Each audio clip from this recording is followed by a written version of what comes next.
Seorang tabi'in, maksudnya di zaman tabi'in, tapi seorang pemuda ini kisah nyata, punya latar belakang yang tidak baik seperti tadi. Qadar Allah, singkatnya dia berubah. Datang pada seorang syekh, ini sampai ke majlisnya. Ini nyata. Kemudian dia belajar. Ya, saya berakhir di sini. Saat dia belajar ini, datang ke majlis syekhnya, kata syekhnya, "Ana ashtaqu alla tasbira alayya." Saya ragu, kamu bisa sabar enggak belajar dengan saya? Kata muridnya ini, saya siap bersabar syekh. Saya siap bersabar. Tayyib, syekhnya tinggal di masjid. Makanannya sangat sederhana, cuman makan kurma aja, minum air putih. Lalu orang ini pengen berkhidmat jadi murid di situ, ingin berubah dengan lebih baik. Ini menunjukkan ajaran kepada kita, kalau antum ingin hijrah, ingin berubah, cari guru-guru yang baik. Jangan menyimpulkan sendiri. Ingin berubah jadi baik, tiba-tiba baca buku sendiri, baca Quran sendiri, baca hadis sendiri, bacanya terjemahan lagi, itu bisa salah membaca, bisa salah menyimpulkan. Terlepas apapun status dunia Anda. Anda profesor dalam urusan dunia, dalam urusan akhirat belum tentu. Tayyib, maka orang ini berusaha untuk berubah, tinggal di masjid itu. Ya, hari pertama dia sabar. Hari kedua dia sabar, alhamdulillah. Hari ketiga setan mulai masuk. Jangan Anda duga bahwa kalau Anda iman sedang naik misalnya setan mundur, tidak. Kadang-kadang Anda dibiarkan dulu supaya Anda merasakan kenikmatan di awal-awal, kemudian mulai digoda supaya meninggalkan seketika keseluruhannya. Apa yang terjadi? Setan mulai masuk mengatakan pada dirinya, kamu memang sudah baik sekarang, bisa tahan makan kurma, air putih, tapi baru 2 hari.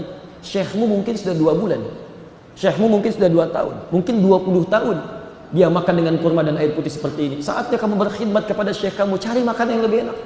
Kamu kan sudah jadi muridnya, kamu sudah jadi muridnya. Lihat-lihat, bisikan pertama bagus, cari makanan-makanan yang enak untuk syekhmu sebagai khidmat kepada syekhmu. Diputuskan oleh anak muda ini untuk berubah. Oh iya betul ya, harus berubah nih makanannya nih. Tapi maka dia keluar dari majlis itu. Ini masjidnya, majlisnya, dia keluar. Kemudian dia lewat ke sebuah rumah. Ya. Temboknya terbuka. Kalau di Timur Tengah itu kan suka ada tembok-tembok ini. Dia naik ke temboknya, dia ngintip-ngintip kira-kira ada makanan enggak gitu. Tapi karena enggak ditemukan, dia punya bakat kan sebelumnya kan. Naik ke temboknya, enggak ditemukan, dia turun lagi, dia jalan lagi. Allahu Akbar. Begitu lewat ke rumah yang kedua, ini dia mencium langsung bau makanan.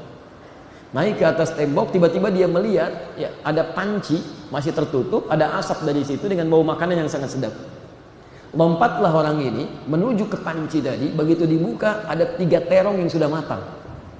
Maka mulai kemudian jiwanya berkata, sisi yang lain.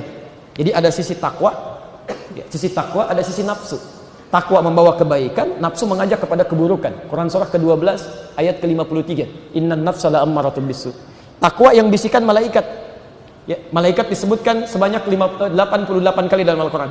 Nafsu yang bisikan setan, setan disebutkan 88 kali dalam Al-Quran. Jadi setiap Anda beraktivitas, imma ada bisikan malaikat atau ada orang yang mengikuti bisikan setan.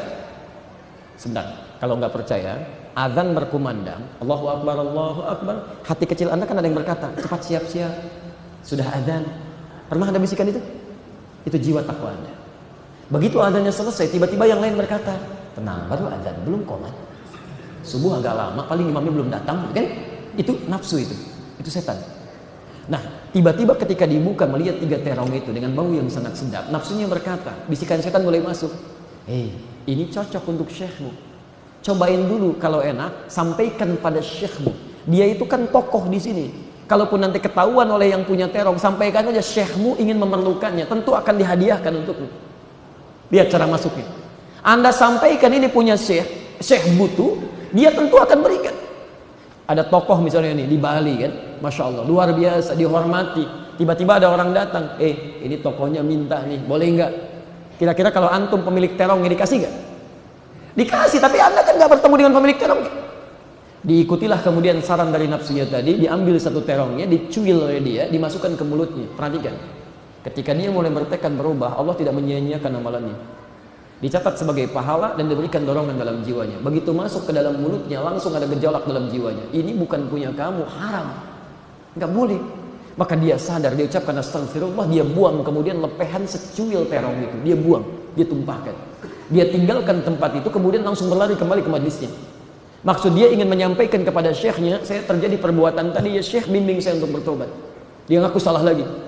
Allahu Akbar. Begitu sampai ke masjid tadi, belum masuk dia menemukan syekhnya sedang duduk di depannya ada seorang perempuan sedang konsultasi.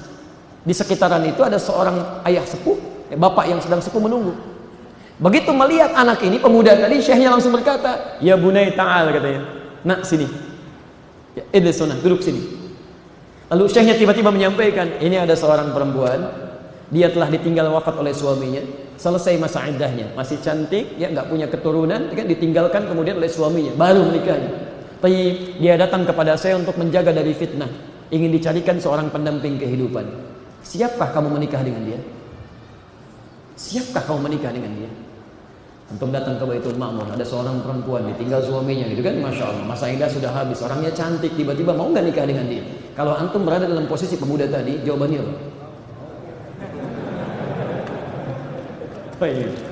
Wow. Pemuda tadi iman standar, tapi sudah ada perubahan.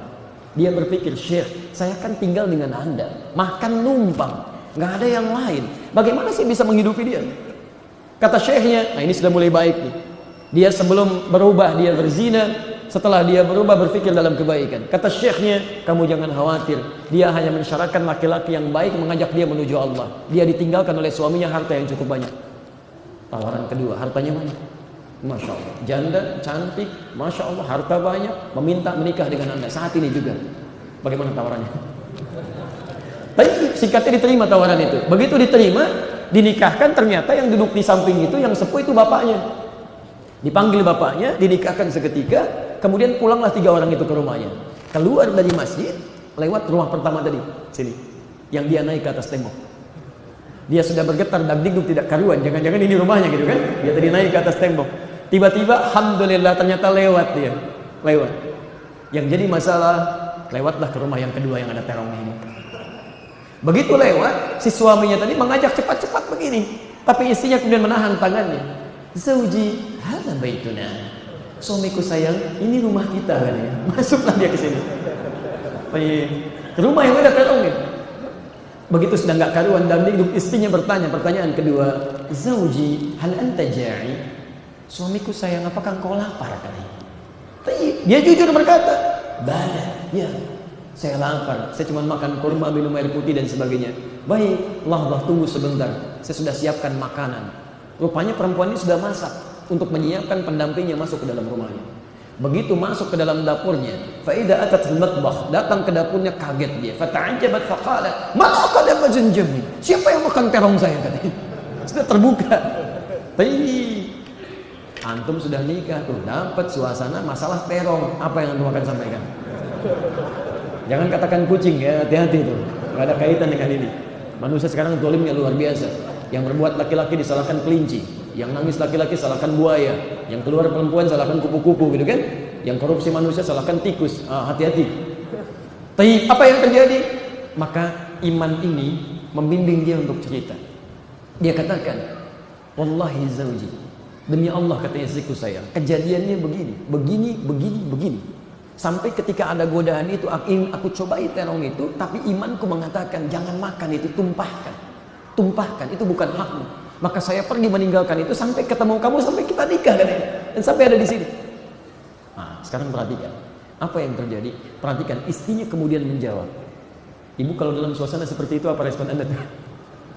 Kalau rumah tangga seperti ini, tenang kehidupan kita. Perhatikan jawab istrinya.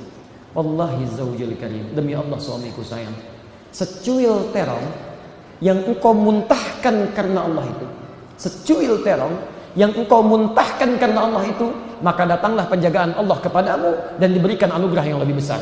Allah berikan semua terongnya dengan panci-pancinya, dengan rumahnya plus pemilik terongnya.